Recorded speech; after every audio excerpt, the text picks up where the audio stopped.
बचपन में हमें टीचर्स कर्सिव राइटिंग ज़रूर करवाते हैं। Why cursive writing when Indian youth have to take banner with PhD chai wala and vakil moongfali wala written on it, which is not even in cursive writing. मैंने एक जगह पढ़ा है कि cursive writing improves the dynamic interplay of left and right cerebral hemispheres, which is a useful thing. Why cursive writing when student have to mug up 100 questions of single type to clear IIT JEE examination? अगर तुम maths और physics में अच्छे हो तो 90% chance ये है कि you don't care about your hand writing, right?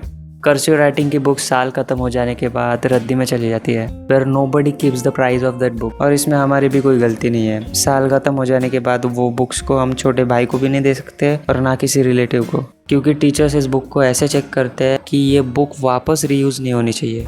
लोगों को पता है कि बोर्ड्स में कर्सिव राइटिंग निकालेंगे तो वहाँ पे कोई बैठा नहीं है कि extra marks for good handwriting दे देंगे। रीयूज से याद आया कि स्कूल्स यूनिफॉर्म बुक्स का भी बिजनेस करती है। Schools never promote old books to be used because this is not allowed according to their business model. Remember when one teacher came to your ongoing class and addressed all the students not to use old books? सभी लोगों को भी अच्छा लगता था कि जब हमारी यूनिफॉर्म की मार्केटिंग होती थी by autos and loud speakers, तब ये हम नहीं सोचते थे कि this is the deal between our school and that fat owner of uniform shop who has full knowledge of doing business but not of balanced diet. But yes, thanks to education department, जिनकी वजह से कुछ state में ये business dealing बंद कर दिया गया है। नेक्स्ट पॉइंट है रेफरेंस बुक्स। असल पढ़ाई जिस बुक्स के साथ होती है वो रेफरेंस बुक्स ही होती है।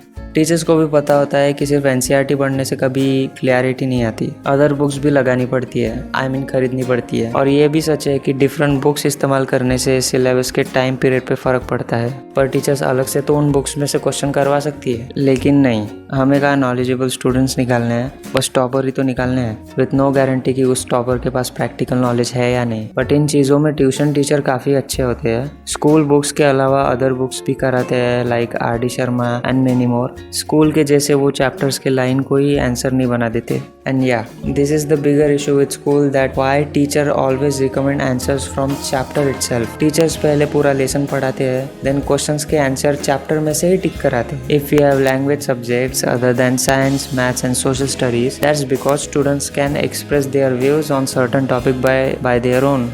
तो टिक मार्क करवाने की क्या ज़रूरत है? We can take some ideas from that tick marking, but हद तब हो जाती है जब स्टूडेंट्स वही आंसर को पेपर में एग्जैक्ट लाइंस के साथ लिखते हैं। Yes, there are some nerd people who are ready to mug up all the text by which they can score good marks, actually 100 marks. Next point is sports. Sports को तो कुछ schools ने for granted ही ले रखा है। Academic और sports का ratio same नहीं रख सकते तो कम से कम 3:1 तो रखो। मिडिल स्कूल में वीक के 3 पीरियड्स होते थे, बस ऑफिशियली वीक का एक स्पोर्ट्स का पीरियड रहता था और उस पीरियड को भी कोई ना कोई रिप्लेस करवा देता था। फिर स्पोर्ट्स का पीरियड ना मिलने की गम में स्टूडेंट्स लंच ब्रेक में लंच के साथ साथ पूरा ब्रेक खा जाते थे।